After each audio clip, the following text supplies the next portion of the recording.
I want to talk about the fundamentals of art. That is the missing part of our syllabus and curriculum in school, which is the real fundamentals that we need to know. It will help us to upgrade our skills, talent, and potential, which already exist within us. So I have to start with elements of art. Elements of art. Elements of art. We call it elements of art or grammar. Grammar of art. We call it grammar of art. Okay, let me just give you a brief history, the way we use elements of art. If you want to cook something like a rice, not white rice, jollof rice, what are the things you need to cook the rice to make it a sumptuous meal? You need things like groundnut oil, salt, pepper, crayfish, water. Then you now put them on fire. These are the elements you need. These are the ingredients you use to cook, to get a sumptuous meal. They are the same thing when you compare it with the elements you need to produce a fantastic and outstanding artwork. We call those things elements of art, just like we see the ingredients. And after the elements of art, we are going to go in details on the principles of art, that is the rules.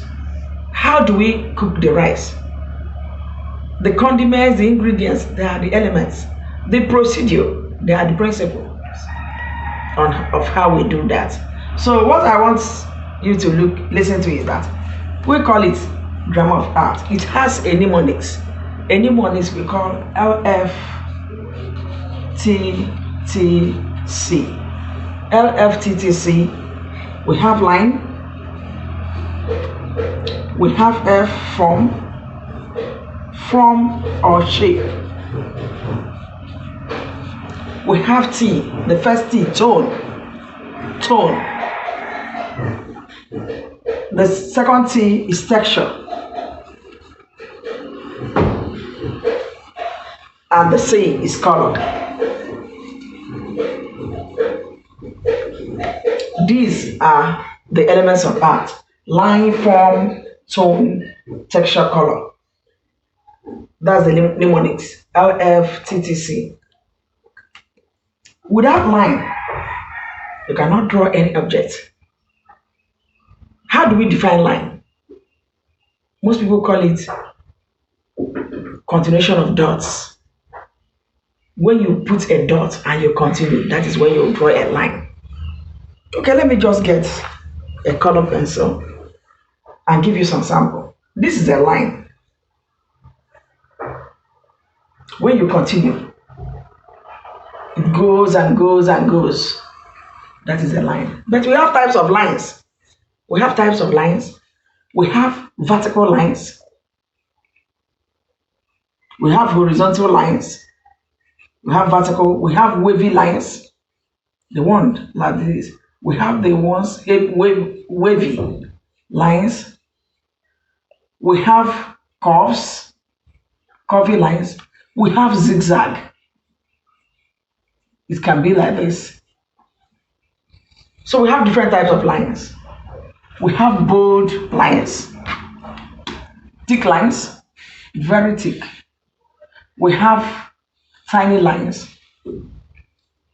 So all these strengths in lines, the sturdy ones, the tiny ones, the wavy ones, they are all symbolic in art. I will give you one example on how to use a line, because we have to take the lesson one after the other. So today I have to start with lines. I've explained it.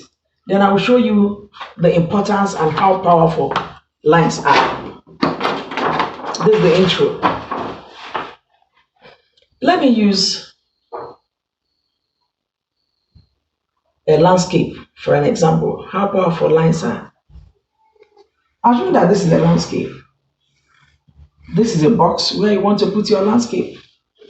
I want to show you how powerful lines are. In art, we call this box picture plane. Picture plane or walking plane, otherwise known as a format. In drawing, you have a picture plane. So this is my picture plane, but I'm creating an inner picture plane. This is where I need to work. You are drawing a landscape. There's a line here. What do we call it? We call this line horizon. Horizon. It divides the picture plane into two, the background and the foreground.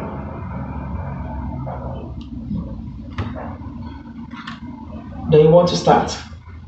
If you have a house here, this is the building, it has to rest on the foreground. This is a line drawing. We call it line drawing or biological drawing.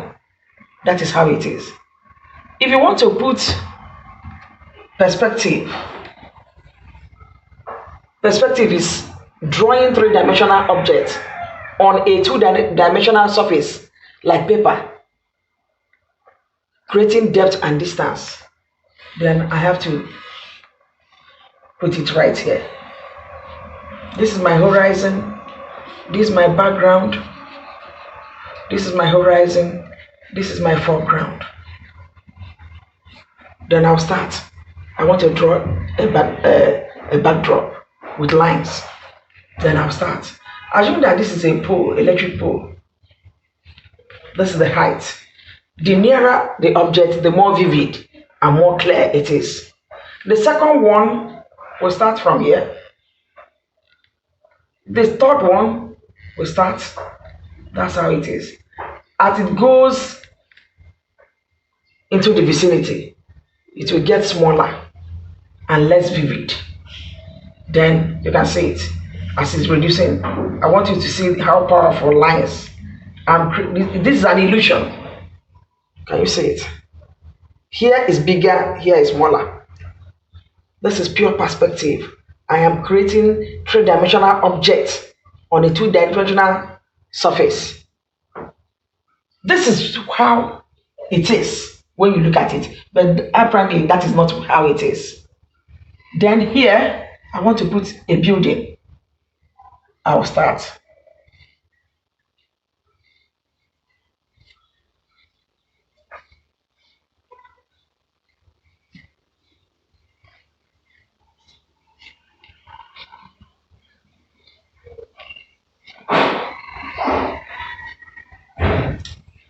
As I go, it will be getting smaller and smaller.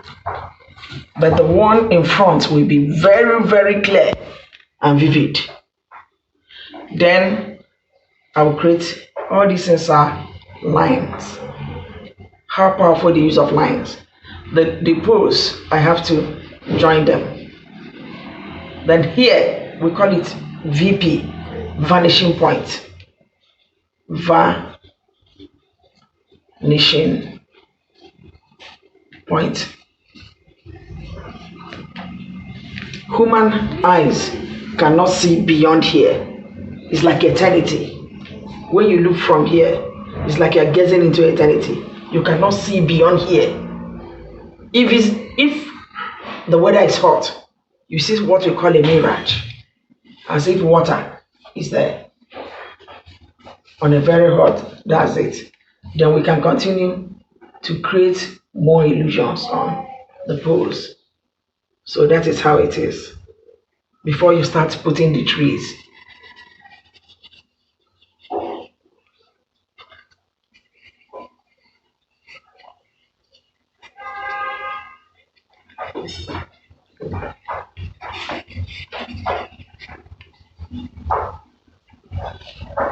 Then here will be the use of lines.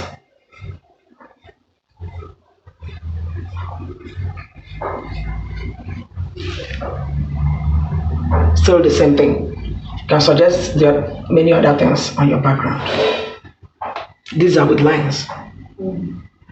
These ones we use vertical and horizontal lines, wavy lines, curly lines. That's the first elements of art in a nutshell. So let me go back to where we started.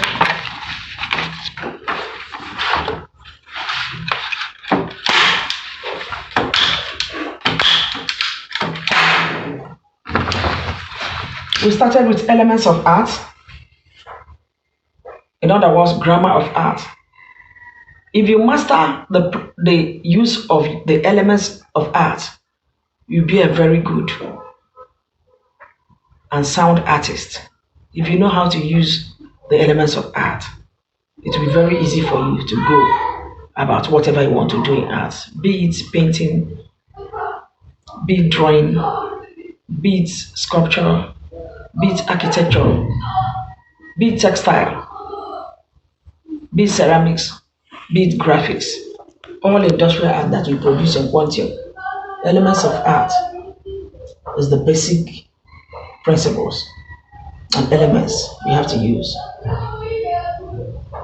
The first one is line. We have types of lines. We have vertical lines, we have horizontal, we have cloudy lines, we have wavy lines, we have curved lines, we have zigzag, we have dots, because that is where line started. If I keep dotting, I will end up creating a line. That's why we say that line is a continuation of a dot. That is it.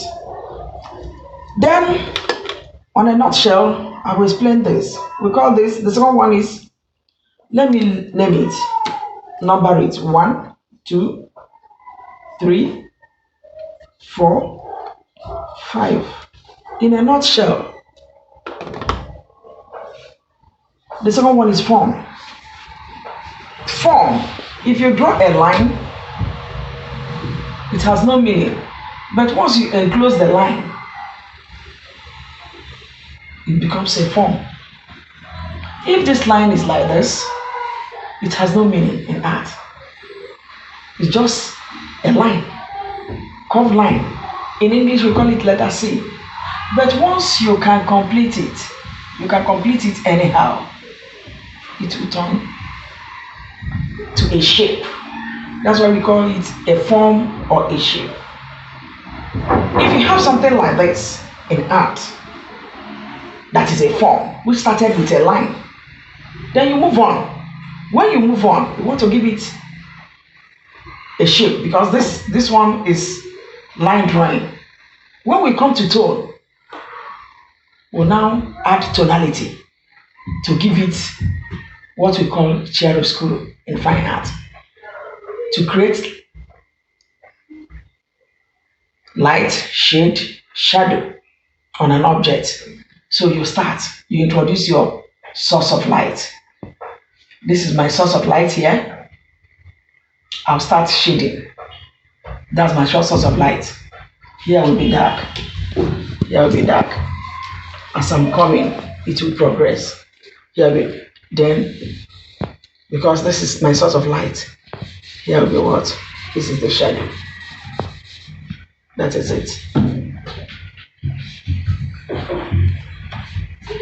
I'll introduce more shape to the object.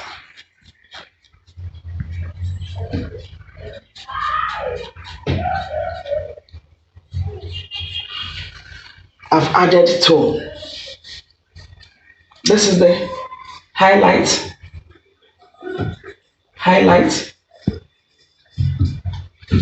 This is the mid-tone.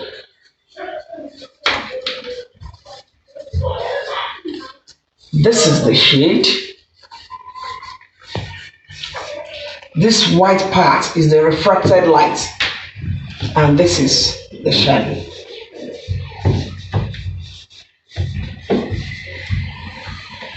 So when you have the ability to effect highlight, mid-tone, shade, and shadow in an object, or a drawing, we call it chiaroscuro. It's an Italian word meaning the interplay of light, shade, and shadow on an object.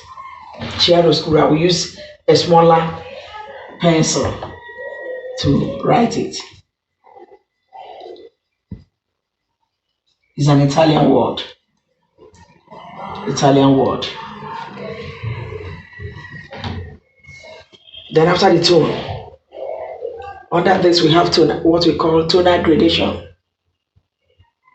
Tint and shade, but that is for another lesson. From the tone, we'll get the texture. From the texture, we go into color.